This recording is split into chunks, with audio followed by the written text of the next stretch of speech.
Welcome back to my channel. The courtroom falls into a silence so heavy, you can almost hear hearts beating through the tension.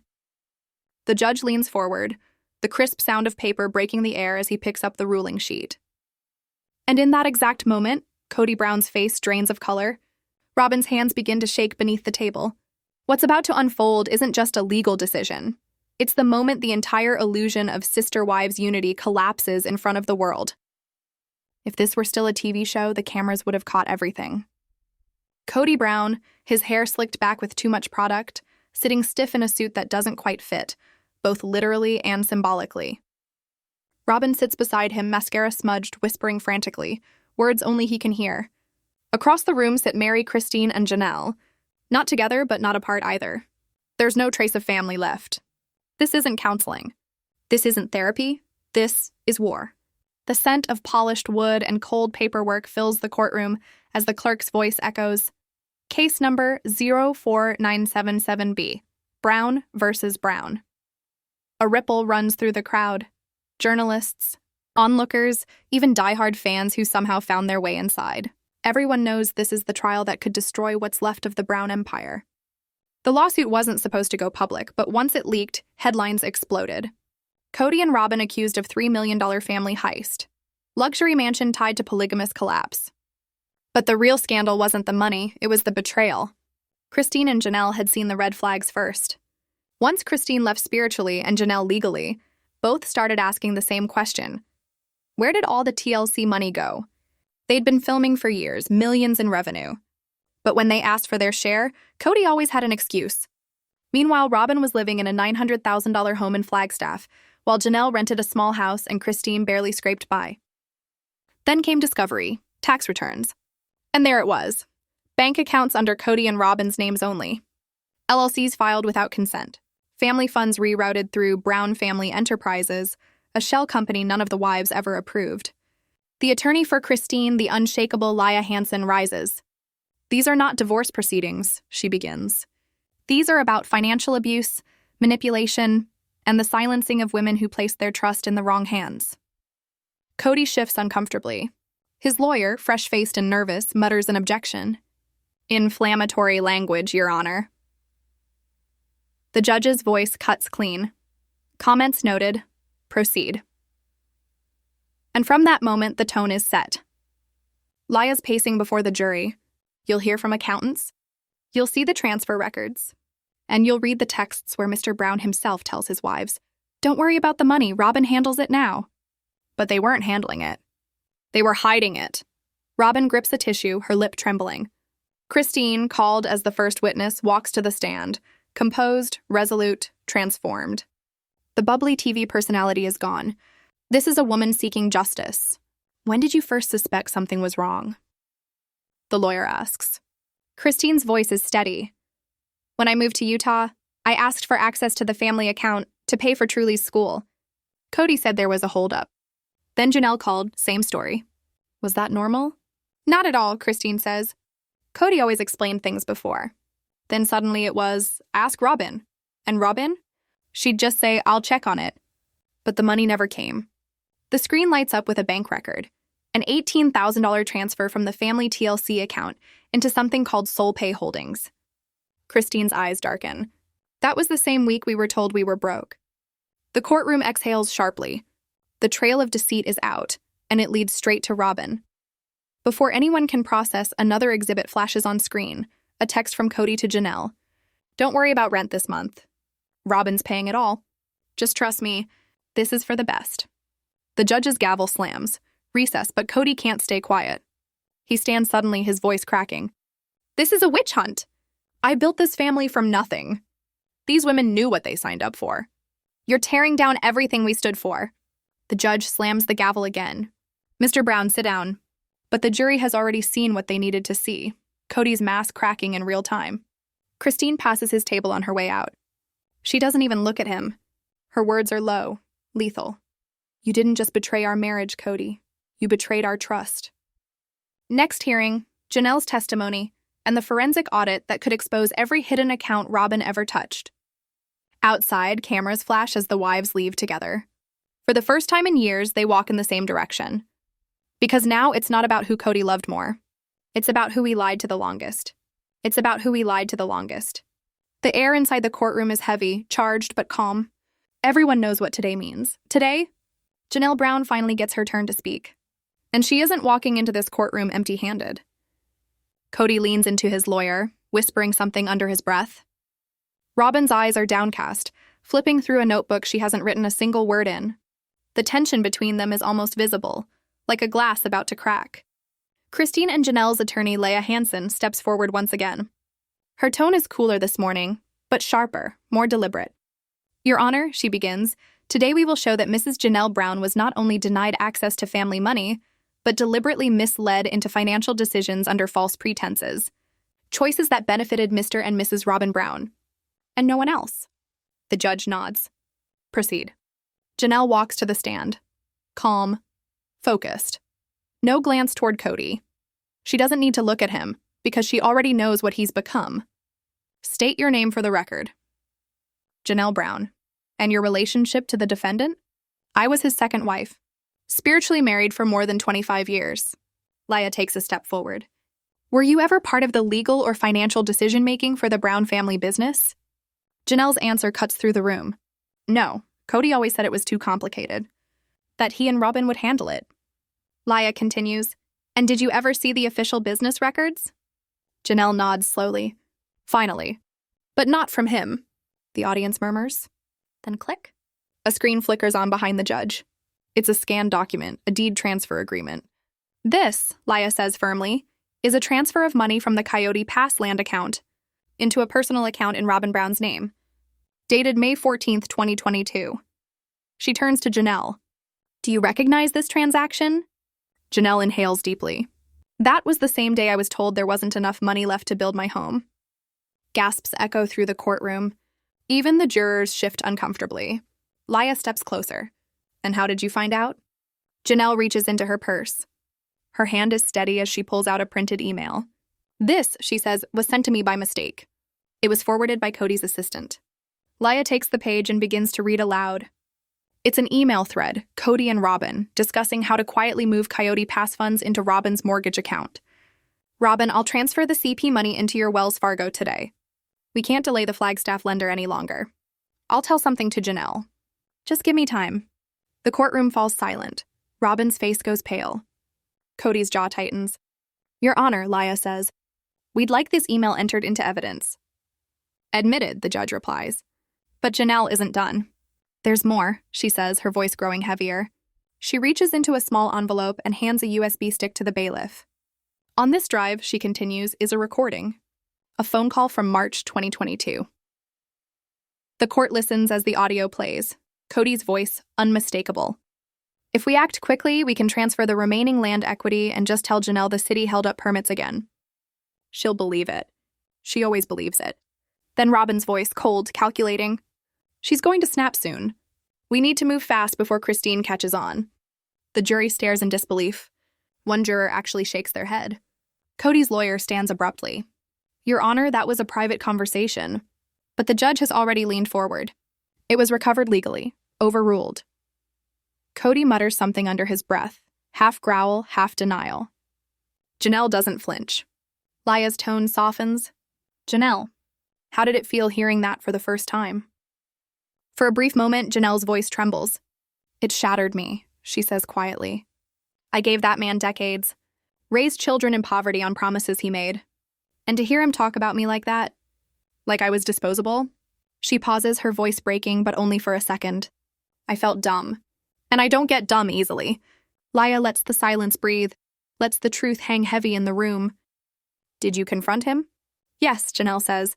He told me it's not that simple, Janelle. We're all family. It's just moving money. And do you believe that now? Janelle's eyes ignite. No, I believe he stole from me and from our children. The room goes still. Even the judge blinks slower than usual. Leah turns toward the bench. No further questions, Your Honor. As Janelle stands and steps down, Kody begins to rise, as if ready to speak, but Robyn grabs his sleeve, stopping him cold. The gallery whispers as Janelle walks past the cameras. A reporter shouts, Janelle, any regrets? She pauses, looks directly toward the lens and says, My only regret is not seeing through them sooner. The doors close behind her. In the hallway, Christine waits, her expression steady, her presence unspoken support. For the first time in years, they aren't co-wives. They're allies. And inside that courtroom, Kody finally realizes this isn't just a trial. It's his reckoning. It's a trial. It's his reckoning. They don't hug. They don't speak. But they walk side by side, and that's enough. Because they know this isn't over. As the next hearing begins, the courtroom lights dim slightly, as if even the building itself can feel what's about to unfold. The air is colder now, a chill that seeps into the wood and the whispers, the calm before the storm. And that storm has a name. Robyn Brown. She arrives late, her hair tighter than usual, curls wound like a coil ready to snap. Her lipstick slightly uneven, eyes puffy and distant. She's not looking at anyone.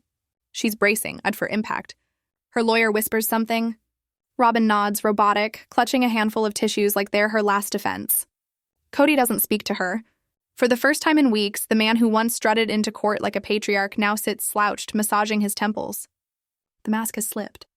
Then Judge Hawthorne's voice cuts through the silence.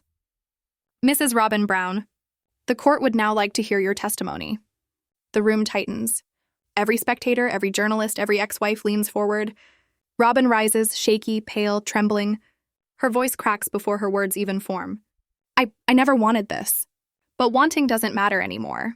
She takes the stand. Her lawyer, Melanie Cray, begins. Mrs. Brown, can you explain your role in managing the family accounts? Robyn's tone is meek. I handled the family card. Kody said it was easier. More efficient. He told me not to ask questions. Were you aware, Melanie presses, that Christine and Janelle had been denied access to those same funds? Robyn hesitates too long. I knew they were frustrated, she whispers. But Kody said they didn't understand how business worked. He said to just handle it. Across the aisle, Laya Hansen stands abruptly. Permission to cross, Your Honor? The judge nods. And instantly, the temperature in the room drops. Laya steps forward, voice cold and deliberate. Mrs. Brown, are you saying you never saw the email instructing you to transfer $82,000 into your Wells Fargo account to cover your mortgage? Robyn's voice falters. I saw it. But Kody said it was temporary. Temporary? Laya clicks the remote. The courtroom screen flashes. Robyn's signature, clear as day, on a wire transfer form. You signed this, didn't you? Robyn's breathing grows uneven. Yes, but Kody said that it was just moving money? Laya cuts in. Mrs. Brown, our audit shows that money was never returned. Not in 2021, not in 2022, not ever. Robyn's lip trembles. I trusted my husband. And when you were told Christine and Janelle couldn't afford rent or groceries, did you still trust him? Her eyes fall to the table. I thought they were being dramatic. A ripple of gasps spreads through the room. Laya lowers her tone. Why, Robyn? Why didn't you tell anyone? Robyn looks up, finally, and her eyes glisten with tears. Because if I challenged him, I wasn't safe either. The courtroom freezes. You weren't safe? Laya repeats softly. Robyn nods, and the tears begin to fall. Kody told me that if I didn't help him with the money, I'd end up like the others, alone, poor, forgotten. He said the reason I had anything was because I was loyal. And I believed him. Her words collapse into sobs, uncontrollable, raw, echoing off the courtroom walls. The woman who once appeared untouchable now shatters in front of everyone. Even Kody looks stunned, his own weapon of fear now detonating in public view. The judge calls for a recess, but before anyone can move, a new voice breaks the silence. I'd like to be heard. All heads turn. It's Mary Brown. She's been silent through every hearing, watching from 2 rows back. Calm, still, unreadable. But now she stands. Your Honor, she says evenly, I have evidence that hasn't been presented. The judge leans forward. What kind of evidence, Mrs. Brown? Mary's voice doesn't shake. A journal, my own. It contains financial notes, conversations, dates, but from the last 3 years. The courtroom stirs. Reporters scramble. Cameras flash outside. Headlines begin to explode. Mary Brown produces secret journal in court. Robyn breaks down, Kody under perjury threat. 30 minutes later, Mary is on the stand. Calm, collected. But her composure carries fire underneath. I began writing things down, she says, when everything started feeling wrong. She opens the battered leather journal. The pages are covered in tiny, careful handwriting. April 6, 2021. Kody instructs me not to mention the Coyote Pass sale to Janelle. Says it'll blow up the balance. Warns me Christine's getting curious. May 19th, 2021, Robyn cashes $10,000 check. Says it's from family income. I never saw a dime. July 2nd, 2022, Kody says loyalty pays off. Christine's going to learn that the hard way. Every word hits like a hammer. Laya steps forward. Thank you, Mary. One question. Why didn't you come forward sooner? Mary looks directly at the jury. Because for too long, I thought being quiet was being strong. The courtroom falls completely still. Mary's journal becomes official evidence, the final nail in the coffin of Kody's defense. Kody's complexion drains. He knows it's over. The judge announces that court will reconvene tomorrow for closing arguments and restitution rulings. Outside, the sky flashes with camera lights. Reporters shout questions. Inside, the wives gather quietly at the door, exhausted but united. And behind them, at the defendant's table, Kody sits alone, spinning a pen between his fingers, the same fingers that once signed every check, every contract, every lie. Tomorrow, that signature could cost him everything. The gavel slams. Court adjourned. The gavel slams. Court adjourned. The courtroom is silent. You can almost hear the sound of everyone's heartbeat. And then the unthinkable happens. Laya Hansen stands. Your Honor, she says, her voice steady. The plaintiffs would like to call an unexpected expert witness, someone who will bring crucial clarity to this court's fiscal questions. The judge leans forward. Have the defense been briefed? Yes, Your Honor, we filed the disclosure papers this morning. Kody's attorney frowns but doesn't object. The judge nods. Proceed. And the doors open. A woman steps in, petite, composed, with a laptop under her arm and a folder of files. No one recognizes her at first. But when Laya introduces her, jaws drop. Mrs. Natalie Chen, forensic accountant, hired by the Brown family in 2020. Chen takes the stand, calm and confident. Laya continues, Mrs. Chen was hired to restructure the family's taxes after their move to Flagstaff. But she was dismissed after filing her first audit, one that revealed rampant financial mismanagement. Kody's jaw tightens. He knows what's coming. The lights dim slightly as spreadsheets flicker onto the courtroom projector. A fiscal autopsy. Deposits, withdrawals, transfers, shell companies. Credit card charges from family accounts for designer handbags, spa retreats, and vacations, all labeled family wellness expenses. But then comes the twist. One account, marked inactive, carries a familiar name, R.E. Holdings, registered under Robyn's maiden name, Robyn Lee Sullivan. The air in the courtroom goes electric. Laya steps closer. Mrs. Chen, can you confirm whether funds were transferred from Brown Family Enterprises to this account? Chen nods. Yes, more than $850,000 over a 2-year period. None of it reported to the IRS. Laya asks, were any of the other wives signatories or beneficiaries? No, Chen replies. Only Robyn Sullivan and Kody Brown. Gasps ripple through the gallery. Kody's attorney jumps up. Objection. This is old news, uncorroborated. But Chen doesn't flinch. She holds up another sheet. Here's a letter from Wells Fargo confirming the account remains active. Current balance, $171,456. The courtroom goes dead silent. Christine's breath catches. Janelle shakes her head in disbelief. And Kody, he cracks. He shoots up, voice shaking. That account was for emergencies, he shouts. You have no idea what it's like running a family this large. The judge slams the gavel. Mr. Brown, sit down. But he can't. Kody keeps going. You think I wanted to lie to them? To play favorites? It's all a game. Cameras, contracts, taxes. I was the only one keeping it together. They abandoned me. The courtroom stares, stunned. Then Laya, calm as ever, asks one question that ends it all. Mr. Brown, are you acknowledging that you transferred joint funds into an account accessible only to you and Robyn? Kody breathes hard. It wasn't theft. It was tactics. And with that, the judge says the words that seal his fate. Let the record reflect that the defendant has admitted financial diversion of shared assets beyond agreed-upon marital arrangements. Thunder. Moments later, a final witness is called, and it sends shockwaves through the room. Solomon Brown, Kody and Robyn's teenage son, 16 years old. His voice trembles only once. When Mom got the mail, he says quietly, she always opened it in the bedroom. I asked her once why Dad was so angry about money. She said, "Don't ask. Trust Dad, he knows what's best." But one night I heard her crying. She said to him, "They're going to find out soon." And he said, "Then let them. It's too late anyway." The room freezes. Kody drops his gaze. Robyn covers her mouth, tears falling silently. Laya moves swiftly. She files an emergency motion to seize the Arley Holdings account and Robyn's mansion under Arizona's fraudulent conveyance laws. Restitution, she says, for the wives and their children. Robyn's lawyer protests, claiming she was unaware, but the judge shakes her head. The evidence speaks for itself.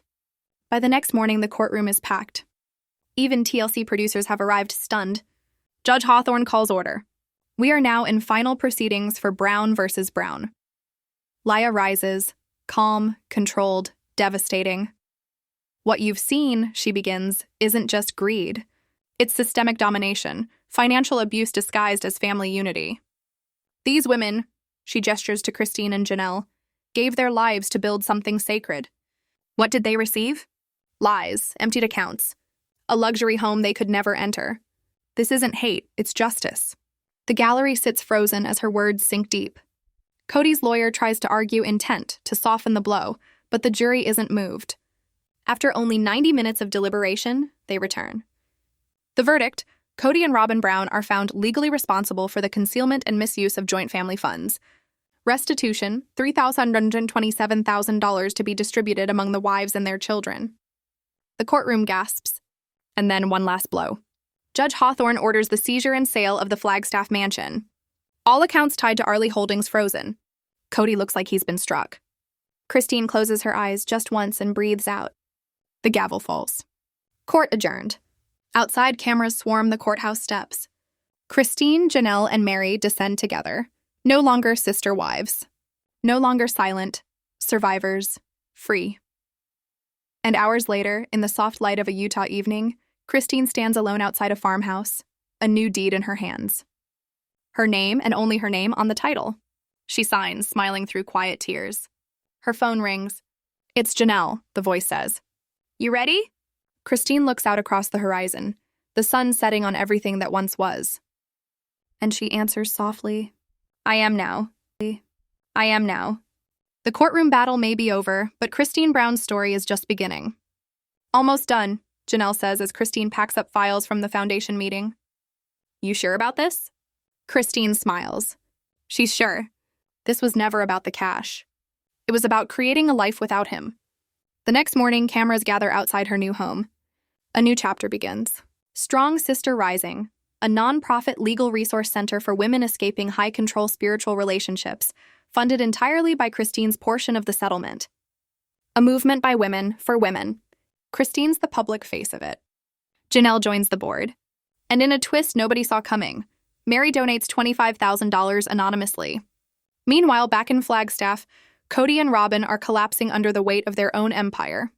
The mansion is officially listed for sale. TLC cancels SisterWives. But whispers begin, rumors of a spin-off, The Women of Coyote Pass. Christine rejects the offer. For her, the show is done, because this time she's writing her own ending. But the world isn't done watching. 3 days since the verdict, Flagstaff feels like a town staring into a mirror. Justice for Christine trends online for 48 hours straight. Clips from the courtroom flood TikTok. Reddit leaks bank screenshots. Someone remixes Kody's meltdown in court, and it goes viral within hours. And through that digital storm, one home remains empty.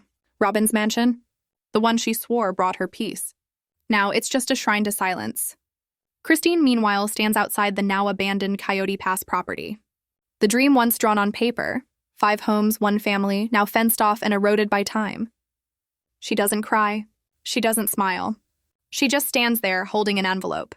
Then a familiar black truck pulls up. Kody steps out, older, defeated, no cameras, no entourage. Just Kody. "Didn't think you'd show," Christine says flatly. "I wasn't sure I should," Kody mutters. "But I thought you needed to tell me something." She hands him the envelope. Inside, a single photograph. The last family photo they ever took together. "That," she whispers, "was a lie. And you knew it." Kody looks down. "I didn't mean for it to go like that." Christine's voice is quiet but sharp. "You didn't mean for it to come out." She steps closer. You didn't just betray your wives. You taught us that loyalty meant silence, that love meant suffering, and that family meant serving your ego. We believed you. For years. Her tone softens, but her words are steel. You taught us to settle for less. And we did. Until we didn't. Kody exhales, defeated. I know I let you down. Christine nods. And I made it through you. Those 4 words hit harder than any verdict. She turns to leave. Kody calls out, do they hate me? The kids?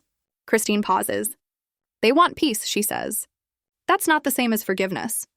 Then she drives away for the last time. In the weeks that follow, the world moves on, but not quietly. Christine and Janelle are everywhere. Morning shows, conferences, live streams. Not as reality TV wives, but as symbols. Their live stream from Christine's kitchen garners 2.1 million views in less than 24 hours.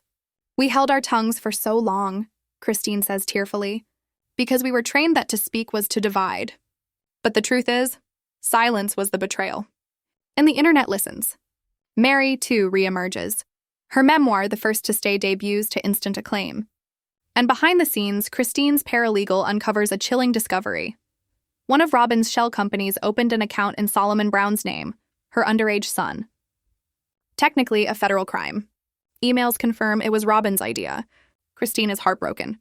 I don't want her in trouble, she tells her team. I just want her to stop pretending she's innocent. Then quietly it happens. Robyn Brown's attorneys confirm a private settlement with Christine's legal team. No trial, no cameras, no spectacle.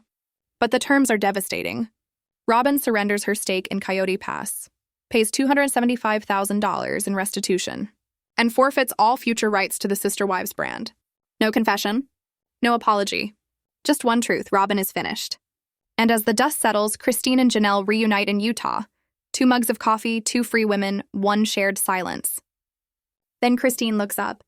You ready? Janelle nods. With a single click, they post an announcement. After the Wives, a one-night television event. This time, there's no Kody, no Robyn, just truth. The trailer breaks 1.2 million views in half a day. Christine, voiceover steady, says, we were always strong. We just weren't always allowed to look strong. And the world believes her. After the Wives trends globally, Mary's memoir becomes a bestseller. Christine's nonprofit receives thousands of new messages overnight. Even Kody watches the premiere alone in a dark hotel room. No comments, no spotlight, just silence. Christine ends the documentary holding a photo from the early days. This was the start, she says. But it wasn't the truth. The truth took longer. But we got there. She closes the album. Fade to black. A week later, Christine receives a letter. No return address. 4 simple words. I believe you now. She smiles. It doesn't matter who sent it. Maybe Robyn, maybe someone else. What matters is people are finally listening.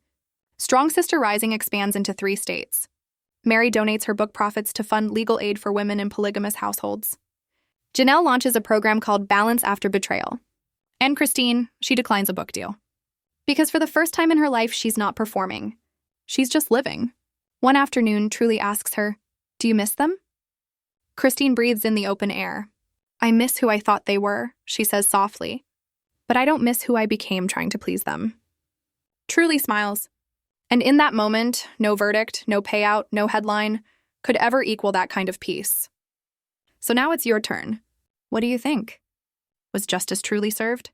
Should Robyn have faced criminal charges? Or was this just the beginning of something bigger? Let me know in the comments below. This was Judge orders Kody and Robyn to pay wives $3 million, but the true payment was freedom. Because in the end, Christine didn't just win her case. She reclaimed her voice and gave it to every woman who thought she couldn't. She reclaimed her voice and gave it to every woman who thought she couldn't.